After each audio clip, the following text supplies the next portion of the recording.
말씀은 에스라서 4장 1절로 24절까지의 말씀입니다. 에스라서 4장 1절에서 24절까지의 말씀 조금 길지만 한 절씩 저와 교독하시고 마지막 24절은 같이 합독하여 읽도록 하겠습니다. 제가 먼저 읽겠습니다. 유다와 베냐민의 대적이 사로잡혔던 자의 자손이 이스라엘 하나님 여호와를 위하여 전을 건축한다 함을 듣고 스룹바벨과 족장들에게 나아 이르되 우리로 너희와 함께 건축하게 하라. 우리도 너희같이 너희 하나님을 구하노라. 아수르 왕 에살핫돈이 우리를 이리로 오게 한 날부터 우리가 하나님께 제사를 드리노라. 수룹바벨과 예스와와 기타 이스라엘 족장들이 이르되 우리 하나님의 전을 건축하는데 너희는 우리와 상관이 없느니라. 바사왕 고레스가 우리에게 명하신 대로 우리가 이스라엘 하나님 여호와를 위하여 홀로 건축하리라 하였더니 이로부터 그 땅 백성이 유다 백성의 손을 약하게 하여 그 건축을 방해하되 바사왕 고레스의 시대부터 바사왕 다리오 왕가 즉위할 때까지 의사들에게 뇌물을 주어 그 경영을 저희하였으며 또 아하수에로가 즉위할 때에 저희가 글을 올려 유다와 예루살렘 거민을 고소하니라.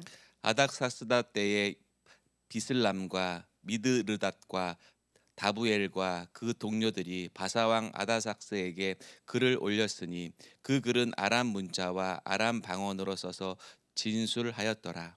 방백 르훔과 서기관 심세가 아닥사스다 왕에게 올려 예루살렘 백성을 고소한 그 글에 방백 르움과 서기관 심세와 그 동료 다나 사람과 아바사 사람과 다블렛 사람과 아바셋 사람과 아렉 사람과 바벨론 사람과 수산 사람과 데아 사람과 엘림 사람과 기타 백성 곧 존귀한 오스나발이 사마리아 성과 강 서편 다른 땅에 옮겨둔 자들과 함께 고한다 하였더라.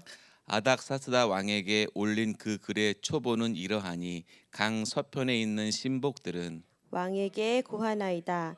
왕에게서 올라온 유다 사람들이 우리의 곳 예루살렘에 이르러 이 패역하고 악한 성읍을 건축하는데 이미 그 지대를 수축하고 성곽을 건축하오니 이제 왕은 아시옵소서. 만일 이 성읍을 건축하며 그 성곽을 마치면 저 무리가 다시는 조공과 잡세와 부세를 바치지 아니하리니 필경 왕들에게 손해가 되리이다. 우리가 이제 궁의 소금을 먹는 고로 왕의 수치 당함을 참아보지 못하여 보내어 왕에게 고하노니 왕은 열조의 사기를 살피시면 그 사기에서 이 성읍은 패역한 성읍이라 예로부터 그 중에서 항상 반역하는 일을 행하여 열 왕과 각도의 손해가 된 것을 보시고 아실지라 이 성읍이 회파됨도 이 까닭이니이다. 이제 감히 왕에게 고하노니 이 성읍이 중건되어 성곽을 피력하면 이로 말미암아 왕의 강서편 영지가 없어지리이다 하였더라. 왕이 방백 르움과 서기관 심세와 사마리아에게 거한 저희 동료와 강 서편 다른 땅 백성에게 조서를 내리니 일러스되 너희는 평안할지어다. 너희의 올린 글을 내 앞에서 낭독시키고 명하여 살펴보니 과연 이 성읍이 예로부터 열왕을 거역하며 그 중에서 항상 패역하고 모반하는 일을 행하였으며 옛적에는 예루살렘을 주재하는 큰 군왕이 있어서 강석편 모든 땅도 주재하며 조공과 잡세와 부세를 저에게 다 바쳤도다. 이제 너희는 명을 전하여 그 사람들로 역사를 그치게 하여 그 성을 건축하지 못하게 하고 내가 다시 조서를 내리기를 기다리라. 너희는 삼가서 이 일에 게으르지 말라.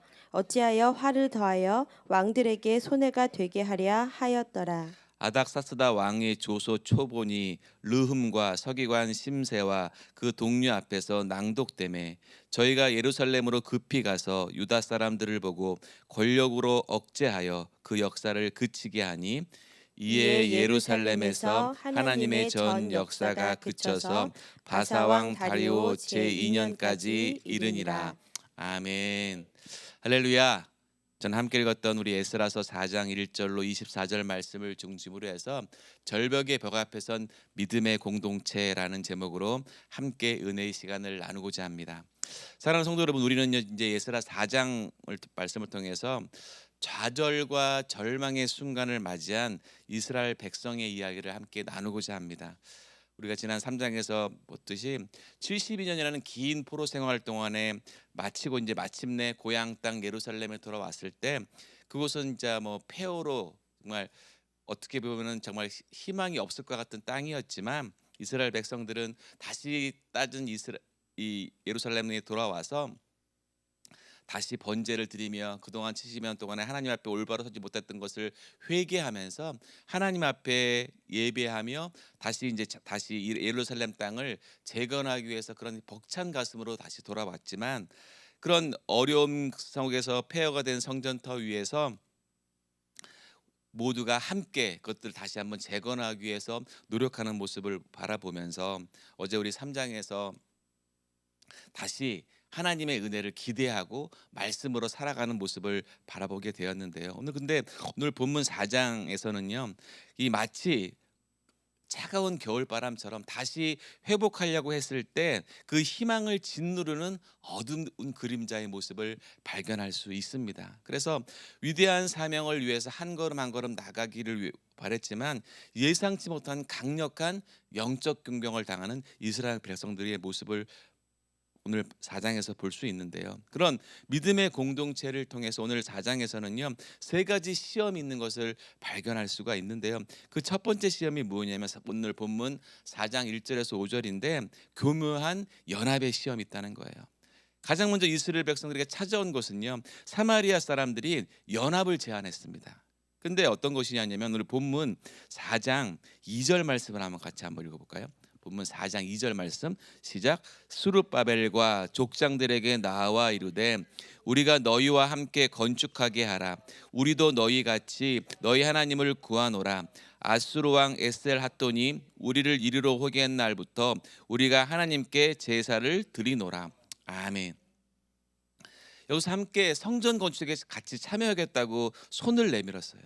사실 우리가 이 문장으로 봤을 때는 겉으로 보기에는 참 아름답고 같이 협력해서 다시 성전을 건축하자라는 제안처럼 보였지만, 매우 합리적인 것으로 보였지만, 그런데 어떻게 얘기합니까? 그 3절에서 그 지도자 스룹바벨과 예수아가 아주 단호하게 거절을 하죠. 3절 상반절에 그렇게 나와 있어요.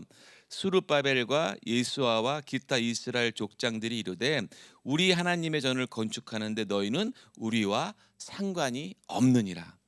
뭡니까? 이것은 단순히 배타적으로 거절하는 뜻이 아니라, 이것은 신앙의 순수성을 지키기 위해서 스룹바벨과 예수아가 단호하게 거절하는 모습이라는 거예요. 무엇이냐 하면, 이들이 제안한 사마리안들이 같이 성전을 재건하자고 제안한 것은요, 여러분 잘 아시는 대로 사마리안들이 어떤 사람입니까? 그 아수르의 정책에 의해서 이방 민족과 유대 민족이 혼혈 민족이에요. 그러다 보니까 그들의 신앙이 무엇이냐 하면 여호와와 하나님과 이방 신들을 동시에 섬기게 되었다는 것이죠. 요즘식으로 말하자면 교회 안에 불상이 있는 거고요, 절 안에 십자가가 있는 거예요.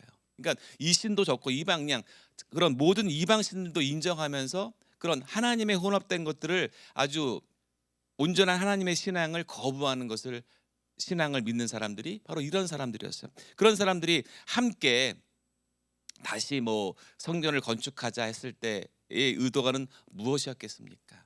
무엇이냐 하면, 우리가 하나님의 믿음 안에서, 신앙 안에서 온전한 신앙을 지키기 위해서 다른 이방 것들, 다른 하나님의 것을, 하나님을 배반하는 이런 신앙은 철저하게 배제하셔야 된다는 거예요.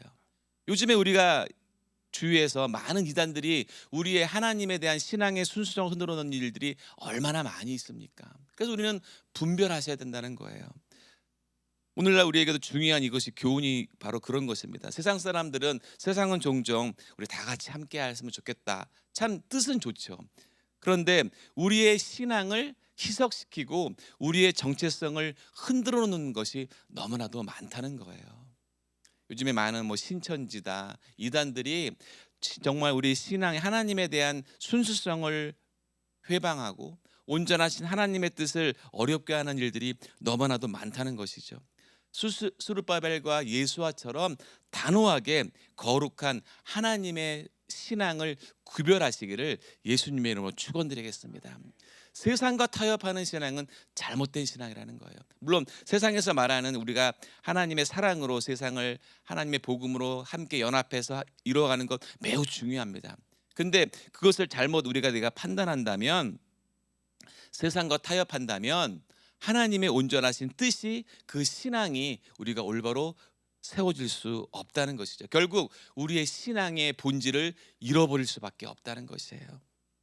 세상과 타협은 당장은 뭐 좋은 것 같고 잘 될 것 같다고 생각하지만, 우리는요, 우리의 신앙은요, 내 뜻, 내 생각이 이루어지는 것이 아니라 우리의 신앙은 하나님의 뜻, 하나님의 생각이 이루어진다는 것을 분명히 기억하시길 바랍니다. 이단들은요, 아주 교묘하게 뭐 하나님의 일을 한다고 하면서 교묘하게 하나님의 일을 하는 게 라는 것이 아니라 사람의 일을 하잖아요. 그래서 우리는 영적으로 분별하셔야 된다는 거예요. 내가 세상이 더욱더 뭐 복잡해져 가고 어려워져 가는 이 세상 속에서 우리가 하나님의 뜻을 붙잡고 우리의 신앙을 붙잡는 것이 매우 중요하다는 것입니다. 사랑하는 우리 제말교회 모든 성도들이 정말 영적으로 깨어서 하나님의 뜻을 분별하고 세상의 것들을 잘 분별해서 내가 하나님의 뜻을 바라보고 세계 선교와 복음의 증거자가 될 수 있는 저와 여러분 되실 줄 믿습니다. 하나님의 일은요, 오직 온전히 헌신된 저와 여러분들이 주의 뜻 가운데 행하시는 귀한 믿음으로 승리하시기를 예수님의 이름으로 축원드리겠습니다. 두 번째 위협은 어떤 위협이 있냐면요, 참으로 악의적이고 방해적인 위협의 시험이 있었어요. 오늘 본문 4장 6절에서 23절에 그 내용이 나오는데요.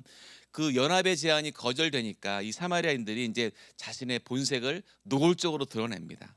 그래서 그들이 바사 왕에게 그렇게 얘기하는 거예요. 이스라엘 백성들이 성벽을 재건해서 반란을 꾀하고 있다고. 그래서 그 예루살렘이 과거로부터 반역과 그런 악행을 행했던 본고지이기 때문에 그들만 성전을 재건하게 하면 그들이 반역을 하니까 바사 왕한테 거짓 보고를 하는 거예요. 위협을 시작하는 거예요. 그래서 그 보고의 내용이 아주 치밀하고 교묘하게 보고하는 내용들이 오늘 본문 12절과 13절에 나와 있는데요. 오늘 본문 4장 12절 13절을 같이 한번 읽어볼까요? 12절부터 13절까지 시작. 왕에게 고하나이다. 왕께서 올라온 유다 사람들이 우리의 곧 예루살렘에 이르러 이 패역하고 악한 성읍을 건축하는데 이미 그 시대를 수축하고 성곽을 건축하오니 이제 왕은 아시옵소서. 만일 이 성읍을 건축하며 그 성곽을 마치면 저 무리가 다시는 조공과 잡세와 부세를 바치지 아니하리니 필경 왕들에게 손해가 되리이다. 아멘. 여러분들, 왕이 가장 부담스러워하고 두려워하는 것이 뭡니까? 반란과 세금을 못 받는 거예요.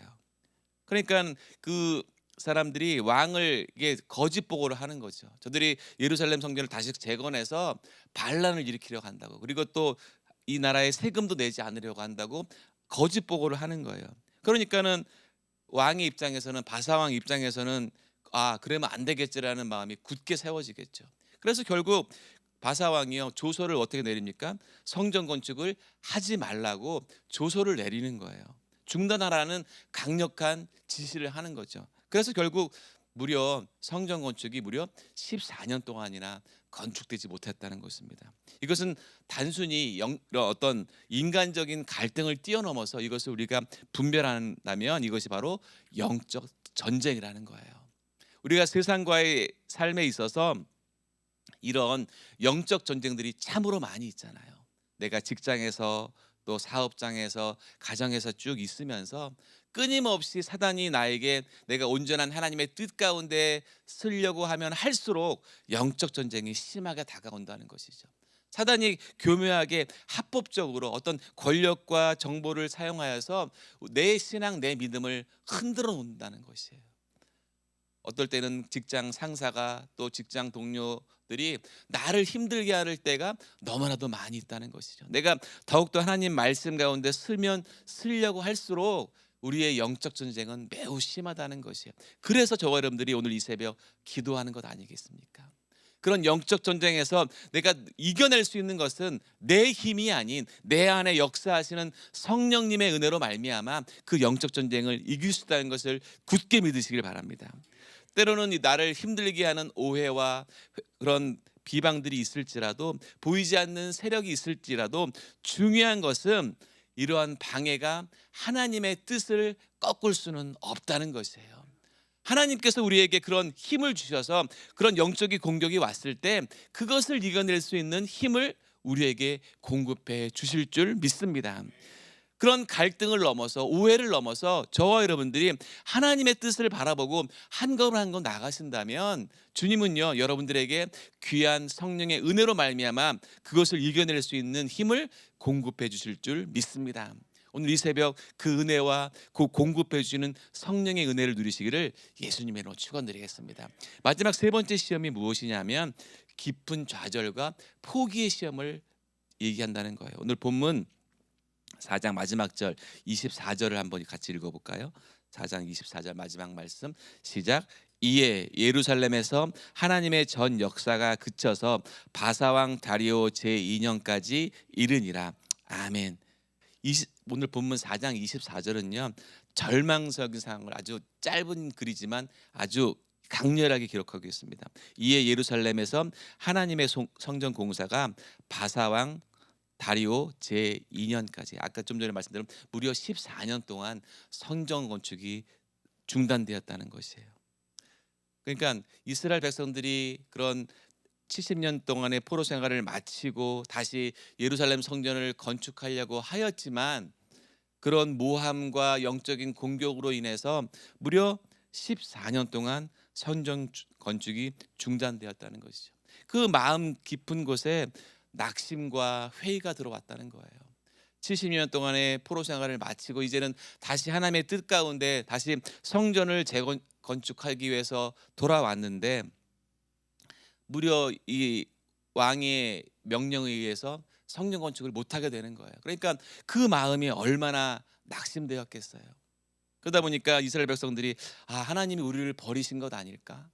하나님은 왜 우리가 잘못했기에 왜 이렇게 어려움을 주실까라고 낙심하고 어려워하는 마음이 있었다는 것이죠. 그래서 이스라엘 백성들이 영적으로 무너져 버린 그 상태, 심적으로 어려움을 당하는 상태였지만 하나님은요, 그곳에서도 역사하시는 하나님이시라는 것을 말씀해 주고 있다는 것이에요. 결론적으로 말씀드리면 오늘도 이 말씀 에스라서 4장 이야기는요, 여기서 끝난 것처럼 보입니다. 그러나요, 끝이 아니라는 거예요.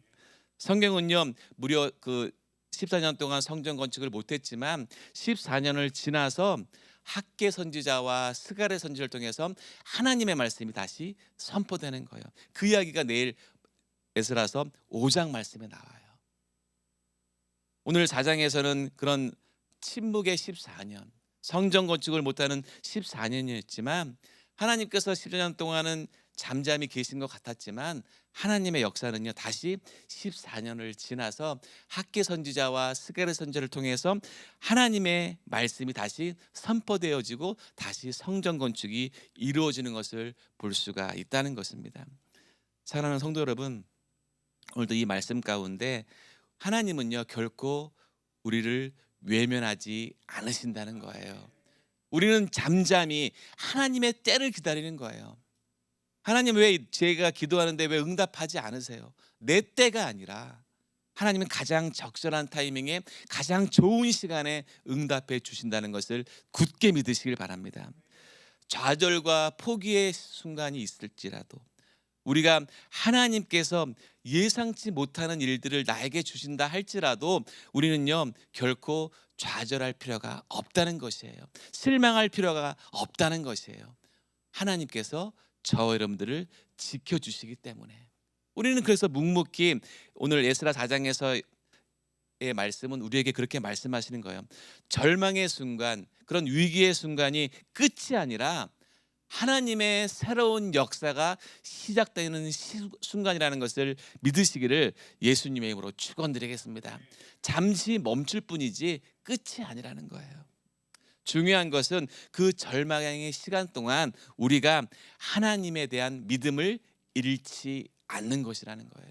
여러분 잘 아시는 대로 욥기 보시면 그 욥이 얼마나 수많은 고통을 다 당하잖아요.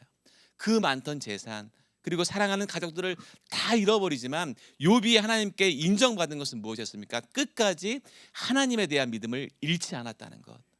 사랑하는 성도 여러분, 오늘도 여러분 기도하실 때 지금도 변함없이 나를 사랑하시고 나를 인도하시는 하나님의 그 사랑, 그 믿음을 잃지 않기를 예수님의 이름으로 축원드리겠습니다. 낙심하고 포기하는 대신 잠잠히 하나님의 때를 기다리시는 우리의 신앙, 우리의 믿음이 되기를 예수님의 이름으로 축복합니다. 하나님은요 결코 우리를 포기하지 않으신다는 거예요. 우리에게 중요한 것은요 그분께서 다시 나를 일어나게 하실 것이고 그날을 믿음으로 기대하며 기도하시는 우리의 모습이 되어야 될 줄 믿습니다.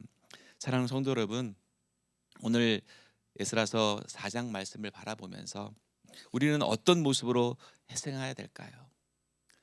이스라엘 백성들이 좌절되고 낭망하였지만 하나님은요 결코 이스라엘 백성을 포기하지 않으셨고 좀 긴 시간이라고 생각하는 14년 동안 어려움이 있었지만 결코 포기하지 않으시는 하나님의 그 사랑과 그 은혜를 우리는 굳게 믿고 오늘 저와 여러분들도 여러분들의 삶에서 왜 하나님이 이렇게 응답하지 않으시는 것 같을까?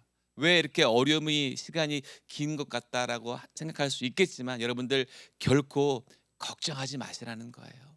오늘 믿음으로 기도하는 이스라엘 백성처럼 하나님을 믿고 온전히 기도하면 하나님께서 정말 가장 정말 최고의 베스트 타이밍에 여러분들의 기도 가운데 응답하실 줄 믿습니다. 그 믿음으로 오늘도 승리하시기를 예수님의 이름으로 축원드리겠습니다. 그래서 우리는요 오늘 그 기도의 가운데 정말 기대하며 기도하십시오. 그러면 주님께서 여러분들의 기도를 들으시고 여러분들의 기도 가운데 여러분들이 기대하는 것 그 이상으로 축복해 주시고 응답해 주시고 하나님의 그 은혜가 오늘도 풍성히 나타나는 그 은혜를 누리시는 오늘 하루 되시기를 예수님의 이름으로 축원드리겠습니다.